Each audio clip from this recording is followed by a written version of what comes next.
Hello दोस्तों, आप सबका फिर से स्वागत करता हूं अपनी इस नई वीडियो में। आज मैं आप लोगों को बताने वाला हूं 45 पैसे में 10 लाख रुपए का इंश्योरेंस रेलवे की तरफ से कैसे करवा सकते हैं। जी हाँ, 1 रुपये से कम में भी 10 लाख रुपए का इंश्योरेंस आप करवा सकते हैं, वो भी रेलवे की तरफ से दिया जा रहा है। इस वीडियो में मैं आप लोगों को डिटेल में बताने वाला हूँ कि इंश्योरेंस को कहाँ से अप्लाई करना है, इंश्योरेंस का जो प्रोसेस है उसको कहाँ से कंप्लीट करना है, क्योंकि ये वाला जो इंश्योरेंस है ये अप्लाई कहीं और से होगा और इसका जो प्रोसेस है वो कहीं और से कंप्लीट होगा। और मैं आप लोगों को ये भी बताऊंगा कि इस इंश्योरेंस को कब और कौन लोग करवा सकते हैं, क्योंकि जब भी कोई गवर्नमेंट की तरफ से स्कीम दी जाती है तो उसके लिए कुछ न कुछ एलिजिबिलिटी क्राइटेरिया जरूर रखा जाता है। तो मैं आप लोगों को बता दूंगा कि कौन लोग एलिजिबल है इस इंश्योरेंस को करवाने के लिए। लास्ट में मैं आप लोगों को ये बताऊंगा कि इस इंश्योरेंस का पैसा आपको कब मिलेगा, किस कंडीशन में मिलेगा और कितना मिलेगा, क्योंकि यहाँ पे अलग अलग कंडीशंस हैं। तो अलग अलग अमाउंट जो है आपको पे किया जाएगा। मैक्सिमम 10 लाख रुपए है, लेकिन कई कंडीशन में आपको 10 लाख रुपए से कम अमाउंट भी मिल सकता है। तो वीडियो को लास्ट तक पूरा जरूर देखें, तभी आप लोगों को पूरी जानकारी होगी कि इस इंश्योरेंस को कैसे अप्लाई करना है और इसका फ़ायदा आप उठा पाएंगे। अगर आपने आधा अधूरा वीडियो देखा तो आपको ये तो पता चल जाएगा कि इंश्योरेंस कहाँ से अप्लाई होगा, लेकिन बाद में आपको ये पता नहीं चलेगा कि आपको इस इंश्योरेंस का पैसा कब मिलेगा और कैसे मिलेगा। तो मैं आप लोगों को सजेस्ट यही करूँगा कि वीडियो को एंड तक जरूर देखें। जानकारी बताने से पहले मैं आप लोगों से एक रिक्वेस्ट करना चाहता हूं कि अगर आपने मेरा चैनल सब्सक्राइब नहीं किया है तो चैनल को सब्सक्राइब जरूर कर दें। इससे आपका कोई भी नुकसान नहीं होता है, कोई भी आपका पैसा नहीं लगता है, बल्कि जब भी मैं कोई नई वीडियो अपने चैनल पर अपलोड करता हूँ तो इसका नोटिफिकेशन आपको मिल जाता है और आपको मेरी वीडियो से नई नई जानकारी मिलती रहती है। अगर ये वाली जानकारी भी आपको अच्छी लगेगी तो वीडियो को लाइक और शेयर जरूर करें। अगर आपका कोई भी क्वेश्चन है, कोई भी डाउट है, आपको कुछ भी पूछना है तो आप मुझे कमेंट बॉक्स में ज़रूर पूछिए, इसका जवाब मैं आप लोगों को ज़रूर दूंगा। कमेंट बॉक्स में फीडबैक भी जरूर दीजिए कि ये वाली जानकारी आप लोगों को कैसी लगी। तो सबसे पहले मैं आप लोगों को बताऊंगा कि ये वाला इंश्योरेंस कहाँ से अप्लाई होगा और इसका जो प्रोसेस है कहाँ से कंप्लीट होगा। तो देखिए, ये वाला इंश्योरेंस आप तभी करवा सकते हो जब आप रेलवे का टिकट बुक करते हो। सबसे पहले मैं आप लोगों को बताऊंगा कि ये वाला इंश्योरेंस कहाँ से अप्लाई करना है और कहाँ से इसके प्रोसेस को कंप्लीट करना है। तो देखिए, ये वाला इंश्योरेंस आप तभी करवा सकते हैं जब आप रेलवे का टिकट बुक करते हैं, और आपको जो रेलवे का टिकट बुक करना है वो IRCTC की वेबसाइट से या IRCTC का जो ऐप है वहाँ से बुक करना है, तभी जो है आपको ये वाला इंश्योरेंस करने की ऑप्शंस मिलेगी। अगर आप किसी और ऐप से या किसी और वेबसाइट से रेलवे का टिकट बुक करते हैं तो ये वाला इंश्योरेंस आप नहीं करवा सकते। मैं आप लोगों को IRCTC के ऐप पे इंश्योरेंस को अप्लाई करके भी दिखाऊंगा कि कैसे अप्लाई करना है, क्योंकि ज़्यादातर जो लोग हैं वो IRCTC का ऐप का ही यूज़ करते हैं रेलवे टिकट को बुक करने के लिए। सबसे पहले IRCTC के ऐप को ओपन करके उसको लॉगिन कर लेना है। लॉगिन करने के बाद कुछ किस प्रकार के ऑप्शंस आपको दिखाई देंगी। यहाँ पे ट्रेन वाला जो ऑप्शन है पे क्लिक करना है, उसके बाद वो टिकट पे सिलेक्ट कर लेना है और यहाँ पे आपको जहाँ से जहाँ तक जाना है वो भर देना है। मैंने लुधियाना से लेकर दिल्ली तक यहाँ पे भर दिया है। उसके बाद जिस डेट को जाना है वो डेट यहाँ पे सिलेक्ट करने की है। इसके बाद सर्च ट्रेन पे क्लिक करना है, तो यहाँ पे ट्रेनों की लिस्ट आ जाएगी। तो जिस भी ट्रेन का टिकट आपको बुक करना है और इस क्लास का आपको बुक करना है उसको यहाँ पे सिलेक्ट करने लगना है।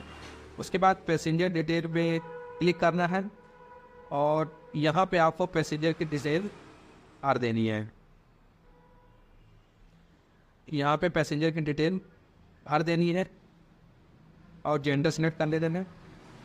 तो जितने भी पैसेंजर जाने वाले हैं सभी का नाम यहाँ पे भर के डिटेल सही से भर देना है। भरने के बाद सबसे नीचे जब आप यहाँ पे आओगे तो आपको ट्रैवल इंश्योरेंस का ऑप्शन दिखाई देगा।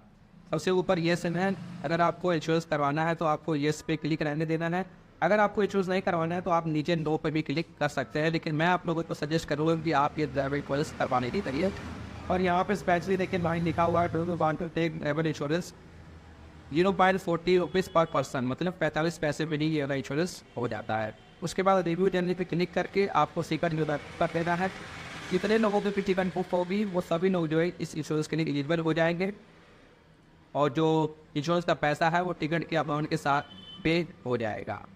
जब आपकी टिकट बुक हो जाएगी तो जो मोबाइल नंबर आपने टिकट बुक करते वक्त वहाँ पे दिया था और जो ईमेल आईडी आपने वहाँ पे दी थी, आपके मोबाइल पे भी और आपके ईमेल आईडी पे भी एक लिंक भेज दिया जाएगा। आप दोनों में से किसी भी एक लिंक को ओपन कर सकते हो। ओपन करने के बाद वहाँ पे जो जानकारी पूछी जाएगी उसको भर देना है। बेसिकली वहाँ पे नॉमिनी की जानकारी पूछी जाती है, नॉमिनी का नाम, एड्रेस, आपके साथ क्या रिलेशनशिप है, ये सारा कुछ भरने के बाद वहाँ पे आपको सबमिट कर देना है। सबमिट करने के बाद एक फॉर्म जो है वहाँ पे आपको दिखाई देगा, उसको डाउनलोड करके रख लेना है और आपको अपने फैमिली मेम्बर के साथ शेयर कर देना है कि ये वाली हमारी ट्रैवल इंश्योरेंस जो है हो गई है। तो बस इतना सा काम है आपको इस ट्रैवल इंश्योरेंस को करवाने के लिए। अब मैं आप लोगों को बता देता हूँ कि कौन लोग एलिजिबल है इस इंश्योरेंस को करवाने के लिए। देखिए, जो लोग भारतीय हैं वही लोग जो है इस इंश्योरेंस को करवा सकते हैं। भारत से जो बाहर के लोग हैं वो लोग इस इंश्योरेंस को नहीं करवा सकते हैं। ये वाला इंश्योरेंस आपका तभी होगा जब आपकी कंफर्म टिकट बुक होगी। अगर आपका टिकट RAC है, वेटिंग लिस्ट है या जनरल टिकट है तो जो है ये वाला इंश्योरेंस आप नहीं कर पाओगे। और आपको जो रेलवे का टिकट बुक करना है वो IRCTC के वेबसाइट से या IRCTC के ऐप से ही बुक करना है। अगर किसी और ऐप से या किसी और वेबसाइट से टिकट बुक होगी तो जो है आप ये वाला इंश्योरेंस नहीं करवा सकते हैं। अगर आप स्टेशन पे जाके टिकट काउंटर से भी रेलवे टिकट बुक करवाते हैं तो भी आप इस इंश्योरेंस के लिए एलिजिबल नहीं होंगे। और एक बात मैं और आप लोगों को बता देना चाहता हूँ, जैसे कई बार क्या होता है कि हम लोग 11 साल से कम बच्चे की टिकट बुक करते हैं तो वहाँ पे हम लोग क्या करते हैं, हाफ किराया पे करते हैं और वहाँ पे उस बच्चे की सीट नहीं मिलती है। मतलब टिकट तो बुक हो जाती है लेकिन वहाँ पे उस बच्चे को सीट नहीं मिलती है। उस कंडीशन में ट्रैवल इंश्योरेंस के लिए वो बच्चा एलिजिबल नहीं होगा। अगर आप उस बच्चे का फुल किराया पे करके उसकी वहाँ पे सीट भी बुक कर देते हो तो जाके वो बच्चा भी इस ट्रैवल इंश्योरेंस के लिए एलिजिबल हो जाएगा। तो इस बात का आपको ध्यान रखना है। अब सबसे ज़रूरी बात करते हैं कि इस इंश्योरेंस का पैसा हमें कब मिलेगा, किस कंडीशन में मिलेगा और कितना मिलेगा। देखिए, जो टिकट आपने बुक किया है, जिस पे आपने इंश्योरेंस किया है, इस तारीख को जिस ट्रेन में आपने वो टिकट बुक किया है, जब आप उस ट्रेन में सफ़र कर रहे होंगे, मतलब उसी स्टेशन से लेकर जिस स्टेशन तक आपने जाना है, उस दौरान अगर उस ट्रेन का कोई भी रेल हादसा हो जाता है, उस ट्रेन का एक्सीडेंट हो जाता है, कुछ भी रेल हादसा होता है तो जो है आपको इस इंश्योरेंस का पैसा मिलेगा। अब मैं आप लोगों को बताता हूँ कि इसमें अलग अलग कंडीशंस क्या हैं, किस कंडीशन में जो है आपको कितना पैसा मिलेगा। जब भी कोई रेल हादसा देखिए होगा तो उसमें अलग अलग जो है पैसेंजर की कंडीशन होती है।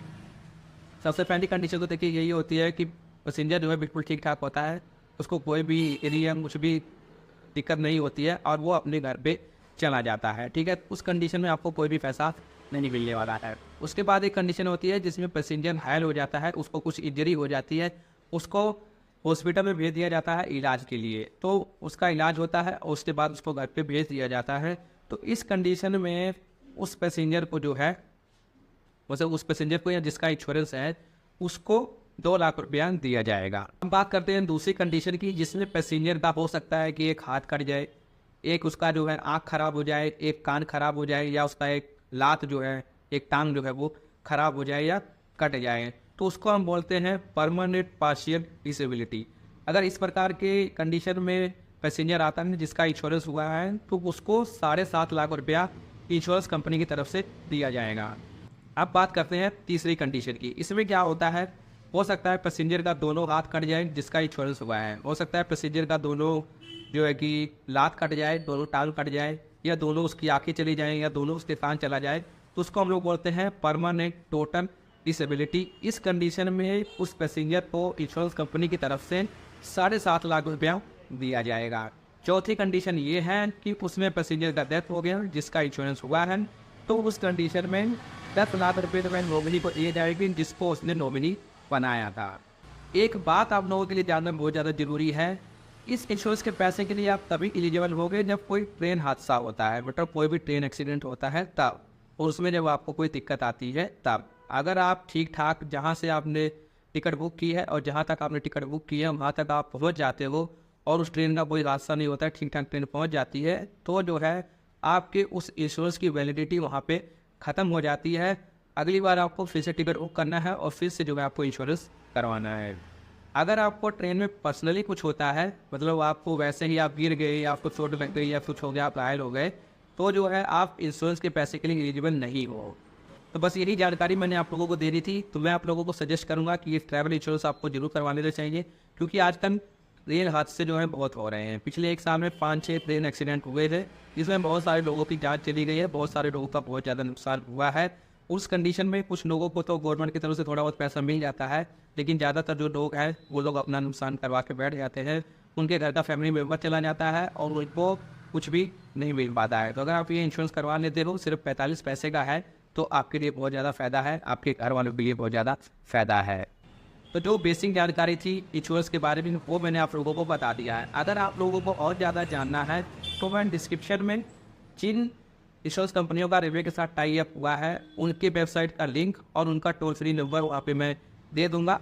वहाँ से आप वेबसाइट के लिंक पे जाके वहाँ पे इंश्योरेंस के बारे में कंप्लीट जानकारी चेक कर सकते हैं, या फिर आप टोल फ्री नंबर पे फ़ोन करके भी सब कुछ उसके बारे में पूछ सकते हैं।